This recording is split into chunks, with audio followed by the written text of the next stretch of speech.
The San Francisco 49ers limping out of a loss to the Jacksonville Jaguars in week 4 into a short week against the rival Los Angeles Rams. Should they rest everybody and get right for week 6? Brock Purdy and a whole lot more coming up on today's Locked On 49ers.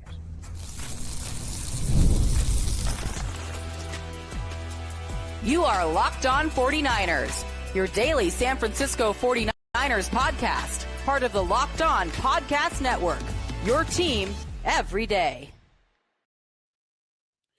Welcome to Locked On 49ers. Brian Peacock and Eric Crocker. Thanks, everybody, for tuning in. Good to see the everydayers out there, and we appreciate you. If you're new to the show, welcome. Make sure you hang out with us every single day. It's what we do here on the Locked On Network, breaking down your San Francisco 49ers.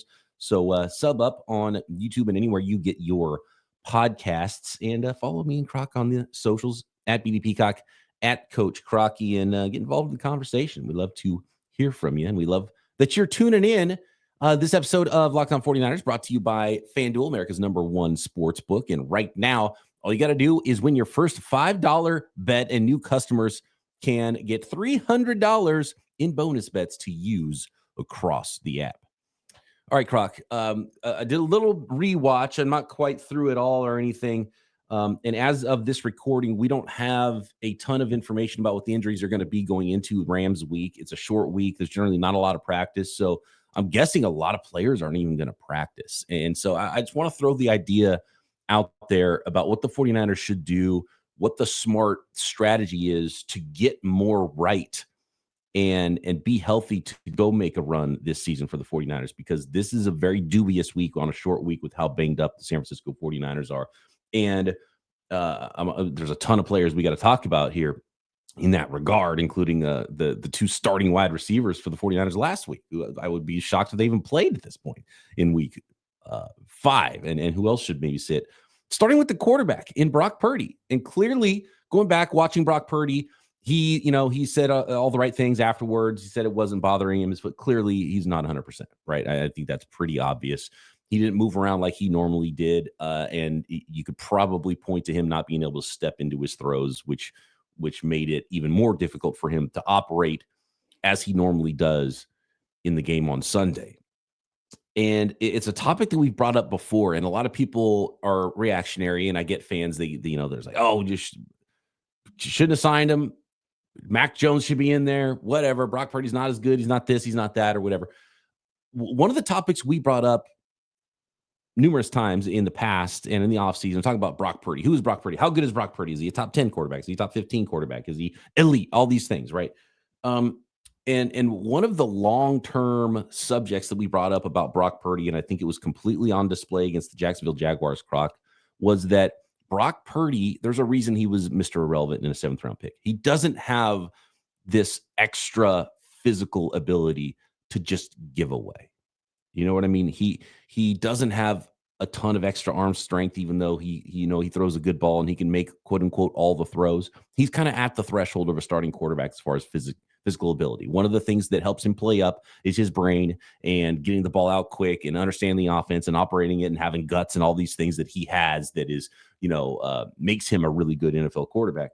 And then his athleticism, which you don't have that either. So now you have this one injury that takes away your athleticism, takes your ability to step into throws, and your arm starts to play down now.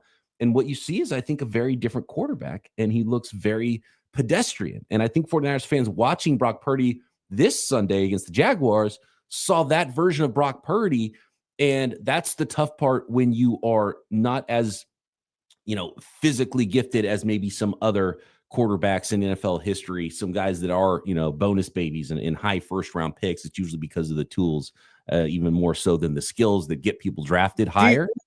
Do you want to use the example I brought up off air, right? I brought up Matthew Stafford, and obviously Matthew Stafford, he's had his ups and downs in his career, and I think now he's viewed as, clearly one of the better quarterbacks in the league, but he's always been one of the most talented quarterbacks in the league from the day. And drafted #1 overall, he's this big guy, cannon of an arm. He was very mobile, right? But even when some of those skill sets start to diminish, it's like, well, yeah, my arm isn't quite what it used to be, but it's still an above average arm, right? Or maybe my mobility isn't what it used to be, but I don't need that because, well, the arm is so good, and then mentally I'm good. I'm still kind of this, taller quarterback I can see and all those things, where Brock kind of, you take away a little something, and like you say, he kind of falls below the threshold. Like, he never had the biggest arm to begin with. He, his game, and you talked about his athleticism, and it's clearly there. Like, just mobility is there,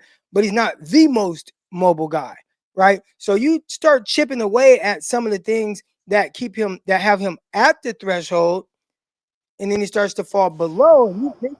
And there were a lot of people that didn't care for you saying this, months ago, but I think we did see that on full display. Anybody that's thinking logically knows, like, this is not the healthy version of Brock Purdy. Right. It is a glimpse at, if there is a little something off with him, he falls below the traits threshold, and you start to see a different version of him that have people say, "Oh, play Mac Jones instead," and it's like, well, nah, like, he's hurt, he's banged up a little bit, but it's something that the 49ers and Brock Purdy are gonna have to figure out. Okay, if he's not 100%, and this is him kind of playing below, or the arm, or he's not able to drive throws the way you would like, he's not able to make the off script plays or move out he's not able to do some of those things. All right, well, how do you win with that version of Brock? And that's something that they will just have to figure out. I would assume that this experience, like this opportunity to experience that, gives them the chance to understand, like, all right, hey, well, if Brock isn't quite himself, then this is how we have to go about it. Maybe they didn't quite know until they went through it this game. So I always try to look at, ways to, okay, how can we improve? How can you get better from here? And I think just understanding what some of his limitations are in a situation. One thing that does not help, though, is when he is maybe limited, you would like to say, all right, well, let's just run the ball. Well, you can't. You're averaging like less than 3 yards per carry. So then that makes it more difficult as well. Right. Yeah. And there's no instant offense in Deebo Samuel. So, like, okay, well, let's just get the ball to Deebo's hands and try to work that angle. So you have just fewer playmakers, and now you're forcing things into tight windows, and you don't have any way to get out of that. And that's what kind of brought me to this conversation I want to get into a little bit today, Croc, and the upcoming game on a short week. The 49ers is not just banged up at quarterback. It's the starting quarterback. It's the backup quarterback. It's all of the receivers. There's no tight end out there that could help you through these things. And the running game is not working, right? So at what point do the 49, and it's so hard to do in the league, and it's so hard to do in the NFL, and so many guys probably aren't going to be able to practice this week. And, Christian McCaffrey and Trent Williams, and those guys are healthy, even if they're not performing at the level that you would hope. They don't practice anyway on Wednesdays. Then you got a game on Thursday, so they're not going to practice this week, right? So at what point do you, and I'm not saying sit everybody, but whether it's Ricky Pearsall or Juwan Jennings, who might not play anyway because of their injuries from Sunday, Brock Purdy, like, do you play Adrian Martinez in a game against the Rams and say, look, we have to lick our wounds. We got a short week. Dominic Pooney has not been right all season long. He hurt himself in the preseason and re-injured his, I think it's a knee, and he hasn't quite been himself. Trent Williams hasn't looked amazing this year. It's just like, at some point, give everybody this extra bye week by not playing them in a short week against the Rams, where it feels like you're kind of doomed because you're so banged up anyway, and try to get yourself right for week 6 and beyond, and have some of these players not nursing so many injuries for the rest of the year. And you could use this opportunity against the Rams. If it's a tie, if it's close, it's like, look, Dom Pooney, sit down for a game. Even if you have to play Adrian Martinez, even if you have to see, I don't know, anybody out there playing a certain position that's less than ideal, it's not that you're giving up a game. These players are on your roster, right? But you've got to be smart and be ready for week 6 and beyond. I'm not saying the 49ers should tank a game or anything like that, but it's already going to be so difficult for them this week with how banged up they are on a short week. And we saw what they looked like banged up against the Jacksonville Jaguars just now, and they have even less time to prepare for the next game. The one thing I think you can say is, you know what? All right, and this may be how I look at it. Let's say if I'm, 25, 26-year-old Eric Crocker who's feeling good, feeling healthy. Oh, I'm banged up. Oh, I'm hurt. All right, we got a game in a few days. Can I figure out a way to just get through to that game, and then now I got the mini bye week to recover? Yep. So that's a way too. You know, they got ways to kind of mask some of the pain that you're dealing with and whatnot. And I'm not saying it's the healthiest thing, but can I figure out how to play in this game, and then I have more time to recover before the road trip to Tampa Bay? And the big question for me is, how good are you playing hurt? Are you even helping the team that much by playing hurt right now? Get Drew. I wonder if these guys are taking that cortisone shot, because that cortisone shot, I've had to take it for a couple of different injuries. You don't feel anything for a few hours. Yeah, there's ways that you can get out there. There was, remember the talk about the smelling salts in the offseason. Aaron Rodgers, before the 80-yard touchdown pass to DK Metcalf in that early Dublin game, he's out there. He's behind center with smelling salts, rips the smelling salts. 2 seconds later, he's dropping back, throwing a pass to DK Metcalf. It's like there's a lot of stuff going on, and a lot of guys getting themselves up and ready to go in a lot of ways in the NFL. And so there's ways to do that. But are you hindering your future ability by doing so? So it's just a question thrown out there. And I'm sure every single player that can go will go for the 49ers against the Rams. Is that the smartest way to play it? I don't know. Let's talk about some more specifics about some of those players who are hurt. I mentioned Pooney and Pearsall and Jawan Jennings, and we don't have the injury report quite yet for this week and what it's going to look like, but a lot of guys dealing with a lot of stuff. And we also have to talk about Croc, the pass rush. And I've got some stats on how bad the 49ers pass rush was in, it was the worst pass rush the 49ers have put out there in a decade without Nick Bosa. Does it change when now we reevaluate where the 49ers are, what they should maybe do on the trade market to add a player to replace Nick Bosa's presence on the defensive line next? Today's episode of Locked On 49ers brought to you by Mizzen in Maine. You know the saying, look good, feel good, right? The problem is that most dress clothes only check one of those boxes. They look sharp, but feel stiff, hot, high maintenance. That's why there's Mizzen in Maine. Mizzen in Maine makes classic menswear with performance fabrics, so it's effortless to look sharp and feel comfortable. They actually invented the performance fabric dress shirt over 10 years ago, and they've perfected it ever since. It's the feel of athletic wear, but the look of professional menswear.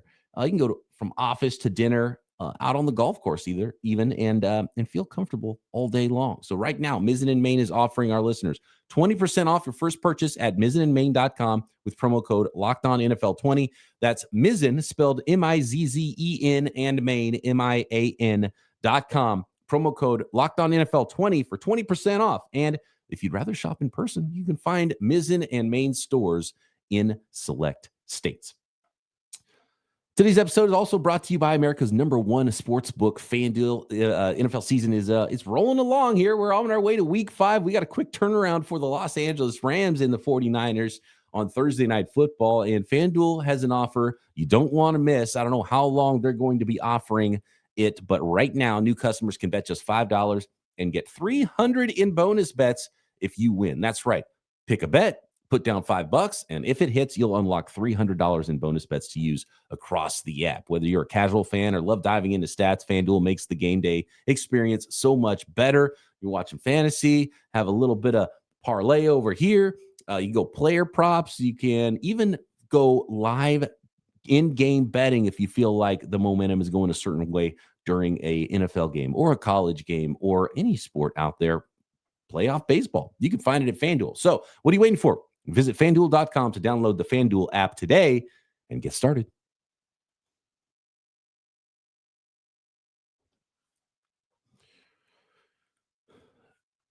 This is why I kind of went to this place looking at the Rams game. The 49ers are obviously limping into this week, limping out of last week. They have so many injuries, Croc, that I think everything is starting to tie together. And when you add in the Nick Bosa injury, and I talked about, was that the injury that's the straw that breaks the camel's back? And it did sure start to look like that in week 4 against the Jacksonville Jaguars. but specifically the offensive line, because we've talked about how the 49ers haven't been able to run the football, and it's really not something that Kyle Shanahan offenses have ever had a problem with. Even when Christian McCaffrey is out, they're fine with Jordan Mason, going all the way back to, the Steve Slayton era Kyle Shanahan offenses and Alfred Morris with the Washington Commanders. Like, Kyle Shanahan offenses have always been able to run the football. And right now they're not. And I think Trent Williams has not been playing to his level. He doesn't practice during the weeks. He did have a little bit of an injury that he was nursing. I think it's just, it's veteran rest day is now what's on the injury report, but is he still dealing with a little something from the offseason? Dominic Pooney, I mentioned earlier, he hurt himself. He's not playing like the guy we saw last year either. And you already have your starting left guard out. You're playing a rookie in Connor Colby over there. Jake Brendel, he's the guy that the fans really love to point at and hate on the offensive line. He's been very up and down as well. He's got some chronic problems in his 30-plus-year-old body. And at some point, the 49ers, it's too early in the season for them to continue to get through all of these injuries. So I wonder if rest and an extra game and an extra week of rest and have a bye week here in week 5 for not everybody, but for some players would be the smarter play, and how bad the backups, if healthy, would play versus some of the really banged up starters. And the scary one for me, because the 49ers offense has lacked dynamism this year and speed and playmakers, and we haven't seen a lot from the run game. We've gotten to see a lot from Christian McCaffrey as a receiver, which has been important. He's been the 49ers' number one guy as far as targets and catches go. And the other guy has been Ricky Pearsall. And now Ricky Pearsall, who had an awesome catch last week, tried to make another great catch and toe tap the sideline and hurt himself in the process. And he said, quote, after the game, he said, quote, "I felt pretty hard on my knee and I was just feeling pain and instability." And the instability part, Croc, for a guy who, and by the way, he didn't practice earlier on in the week because he did have that knee injury. And so he was dealing with something coming in. It wasn't a new injury for Ricky Pearsall. Instability is not the adjective you want to hear when a wide receiver is talking about his knee. And then the most insane sideline report that I can remember hearing was they went down to the field and it was like, oh, Jawan Jennings can't even go into the tent because Ricky Pearsall's already in it. Like, how 49ers is that right now with all the injuries they're dealing with? The medical tent is full and the new hurt guy can't even go inside. I think the 49ers need to get a jumbo tent at this rate. I mean, and it's every week. So it'd be one thing if it's Jawan Jennings can't go in because Ricky Pearsall's in there and they're banged up and it's one-off. Like last week, they were dealing with a very similar scenario as well, where they're just losing guys left and right and guys can't get in. So they need to double up their injury tent. It is unfortunate, though, because the guys that we're talking about, these are two pass catchers, guys that we knew that the 49ers would have to count on heading into the season. And neither one of these guys are players a lot of times during the year, not at 100% health, but they're well below that, to the point where they're having to take themselves off the field. And if it's just one guy, like, all right, but it's not only two guys that you're having to count on with them. It's your running back, who definitely doesn't look like he has his same burst, who's big in your pass catching department. I mean, he's the leading receiver right now for the 49ers. I don't know how many targets he had, but if I had to guess, 11, 12 targets in this game for Christian McCaffrey. So clearly he's a big part of whatever you're trying to do offensively.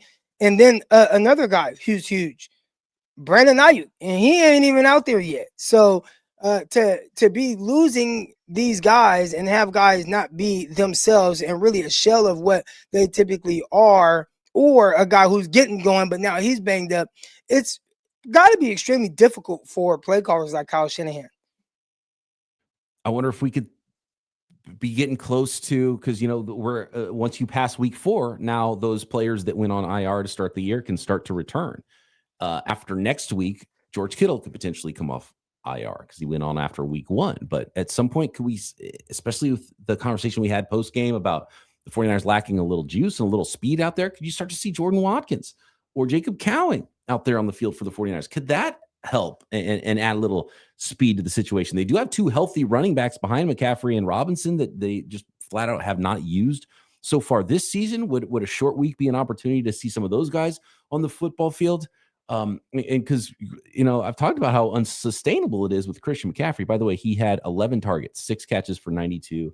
I love the shovel pass, by the way. And Kyle Shanahan was pretty deep in his bag with some of the play calls that they were running out there. And he was just doing everything he can to try to create some offense for the San Francisco 49ers with all these injuries. I would like to see some more speed on the football field. Would a short week be an opportunity to get some of these guys potentially some work for the 49ers so they're ready to go a little bit later in the season as well and add a little speed to the team in week 5. It's just right now it just seems like they're in a spot where they can't field the proper team that they need to, and they were able to bank those wins earlier on in the season, but I think 3.5 points the 49ers open as underdogs to the Rams, and the 49ers have not been underdogs to the Rams for like 3 or 4 seasons. And I think that tells you a lot of the story. And right now, I don't know if 3.5 points is enough with how banged up they are and how the 49ers looked against the Jacksonville Jaguars in a game where I think the scoreboard was closer than what I saw on the field from the 49ers. It is just a lot to overcome right now. And I'm not trying to be doom and gloom with all this. What I'm trying to do is figure out, okay, well, what's the smart plan, right?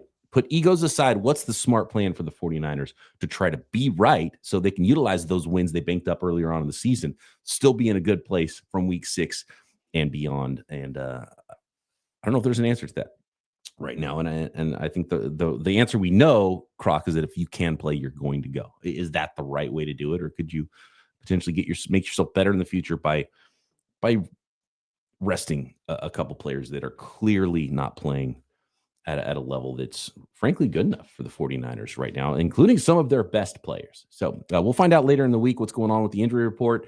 I want to ask you a question, Croc, about now reevaluating seeing a full game without Nick Bosa. Got some stats about how bad the 49ers pass rush was. Does it change how you look at the 49ers from a perspective of should they go make a move to add a pass rusher and fix that problem from the outside? Forget having players that are filling in for guys that are hurt. Go get somebody else to do that, whether it's at defensive end or another position. We'll get into that next. This episode of Locked On 49ers brought to you by Rugiet. What do you get when you have a bald eagle standing on top of a silverback gorilla riding a T-Rex? Confidence is what you get. Pure confidence. So if you're looking for something beyond the usual pill, it's time to meet Rugiet Go Long. Rugiet Go Long isn't just another ED pill. It's a total game changer for confidence. Go Long combines 2 doctor-trusted medications in one dual-action formula, so you can go the distance, and the effects actually last up to 36 hours. That's confidence all day, all night, and even into the next day. So you're ready to level up your confidence? Head to Rugiet.com and use promo code LOCKEDONNFL for 15% off your order. That is Rugiet, Rugiet.com. Promo code LOCKEDONNFL. Make sure you use our code so they know we sent you. I've been telling you guys about my Doer jeans for weeks now, and I've been reaching for my new favorite pants almost every day. My performance denim Doer jeans. Doer has 5 times the stretch of traditional denim, and they feel stretchy without looking stretchy. And we're talking about technology like antibacterial, meaning they stay fresh longer. You can wear them and more and wash them less. The jeans are made with Cool Max that regulates your body temperatures as well and wicks it away. So keeps you cool and comfortable in temperature changes, whether you are, first of all, great for any season, but whatever you're doing, casual. I wore my Doer jeans working. Went to a birthday party this weekend. Wear your Doer jeans there, and you are covered for any occasion in comfort and style. And Doer just opened a brand new store right here in San Francisco, Hayes Valley, so you can feel the difference firsthand. Go check them out at 567 Hayes Street, a phenomenal staff that will get you fitted up, whether you want the jeans, the no sweatpants. I got me a pair of those as well. The t-shirts are phenomenal as well. So mention our promo code LOCKEDONSF in store for 15% off your first order, or shop online. That is Doer, D-U-E-R, shopdoer.com/LockedOnSF for 15% off. That's shopdoer.com/LockedOnSF.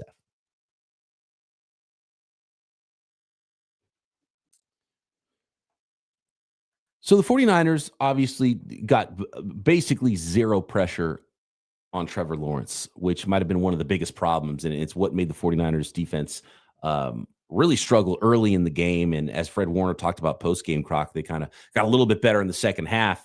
And it was maybe a little bit too late at that point, but they still weren't getting a lot of pressure.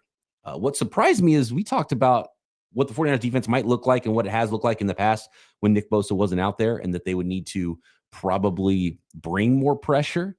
The 49ers blitzed only 6 times in this game, a 19% rate. It was their lowest of the season so far, which is a little bit surprising, but part of it is maybe because of the way the Jaguars coordinate their offense and get the ball out so quick. They didn't want to get hit with catch and run situations when they're bringing extra pressure.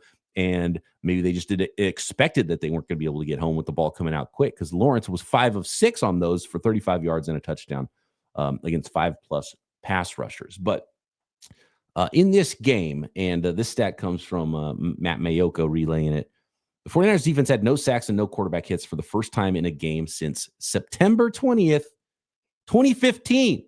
It's been a decade since that has happened. And that was the first game without Nick Bosa. Is that a sign for things to come with the 49ers pass rush, Croc? And with the 49ers being a team that's still, by the way, fans always feel a certain way after a loss. The 49ers are 3-1 right now. Does it make you look at that defense and say, oh, it makes me think the 49ers should be more likely to go make a trade for another pass rusher? Or do you think the 49ers are in a spot where there's too much going on and you still need to reevaluate the injury situation, because you might need to trade for a different position if you feel like you need to go all in right now? I think this is a very unique scenario that the 49ers are in, because the big question that everybody has to ask themselves, is this a Super Bowl contending team, or are they one player away from being a contending team? And when you look at some of the health that they have right now, when is the trade deadline? Week 7? No, it's week 9, I think. Week 8 or 9. Okay, wow. It's usually right around Halloween. All right, so you have some time to kind of figure this out. Like, what team are we? And they did that 2019, right? Like, they started out very well. I think they were 8-0 at that time, right? They're winning a lot of games, but it gave them the opportunity to assess the team and say, all right, where are we? Are we one player away? And they felt like, you know what, we are an Emmanuel Sanders away offensively from being a damn good team. We got some playmakers on defense. We got some guys flying around. All right, we're getting stops. We're doing all these things, but man, we need that receiver that's going to really help this young group of receivers that we have. So they got that guy, and it was awesome for them. I think Emmanuel Sanders made a huge difference in the offense that season. When you look at this team, are they one player away? And if you feel like they are, all right, they are a Trey Hendrickson away from being like, just, all right, now we're legit. Offensively, we're good. Defensively, we're good. Let's roll. I don't know if that's where they are right now. But again, we'll figure that out by week 8 or so. Okay, you get some guys back. You start trending in the right direction. Man, you know what? Brandon Ayuk, it wasn't week 6, but man, week 8, he's there. And okay, looks like he's solid. We can build on this. A la Michael Crabtree coming back late off of the ruptured Achilles that he had. He came back way late in the season, but you can see, like, okay, kind of trending in the right direction. If you have those kind of feels about Brandon Ayuk to go along with Ricky Pearsall, who hopefully by then, knee is feeling better. He's feeling good. Juwan Jennings, he's healthy. All right, Christian McCaffrey. Man, Eric Crocker kept talking about how he looks like he's kind of not as explosive. But man, week 8, man, he looks better. He looks healthier. Maybe he just needed a little bit of time removed from that dang calf injury, right? Brock Purdy, the turf toe, gone. He looked good. If you start to have those feels about the team, then I think you indeed do make a trade, because you can't compete for a championship with this pass rush right now. Like, you just cannot. But I just don't know where the 49ers are. And when you look at the schedule, even the upcoming games, right? You have the Rams game. Okay, that's going to be challenging. Tampa Bay, who I think is a good team. Yeah. But then you got the Falcons, the Texans, the Giants, the Rams again, like, the Cardinals, the Panthers, the Browns. Like, there's a lot, the Titans. There's a lot of winnable games. So, with those, you got to be real with yourself and figure out, all right, winnable games, but does that make us a contender? Like, we don't play the Kansas City Chiefs. We don't play the Philadelphia Eagles, who's obviously a good football team. You don't play the Detroit Lions, some of these teams that really kind of show you exactly where you're at. but you're going to have to figure it out and really be realistic with where you are. So right now, I say you might just need to use this time to figure out if those guys can potentially become better pass rushers and figure out different ways to utilize them. Not blitzing, that's kind of crazy, but Robert Saleh, I guess that number triples heading into that blitzing number triples heading into next game. But I think you just got to give it some time to kind of figure out and let these guys figure it out. Because right now, they don't look like a Super Bowl contender to me. Right. I think we're on the same page there, and there needs to be a few more weeks of evaluation and a few more weeks for other teams to decide they'd be willing to trade anyway. So I don't think a deal would happen soon. But based on what I saw there, minus Nick Bosa, I don't think there's any way you could consider the 49ers a Super Bowl contender with that pass rush. The question becomes, even if you added that player, then are they a Super Bowl contender? And I'm not ready to say that about the 49ers with everything else they're dealing with too. So yeah, I think we're still in evaluation mode. And hopefully they look a lot better against the Los Angeles Rams. And even with the injuries, I think they could play a lot less sloppy against the Rams. And then you make you feel a lot better. Then you get the mini bye. Then you get a good team, and that's a good barometer game as well in week 6. Maybe you start getting George Kittle back, and you might really start to feel different about this team in week 7 and in week 8 than you do right now coming off a loss to the Jacksonville Jaguars in week 4. And then that's when you decide to either swing and make a move or just roll with who you got and lick your wounds this season. So that's where the 49ers are. They're in a weird spot, and we will continue to evaluate this football team, and we will continue to look forward to the Los Angeles Rams. We got to turn the page quick. A Thursday nighter for the San Francisco 49ers divisional matchup. 3-1 Niners, 3-1 Rams. We'll have a crossover and a whole lot more to preview that football game, and of course come back post game and break it all down as we do every single day. So make sure you're subscribed up on YouTube and everywhere you get your podcasts. And Croc and I back tomorrow right here, Locked On 49ers.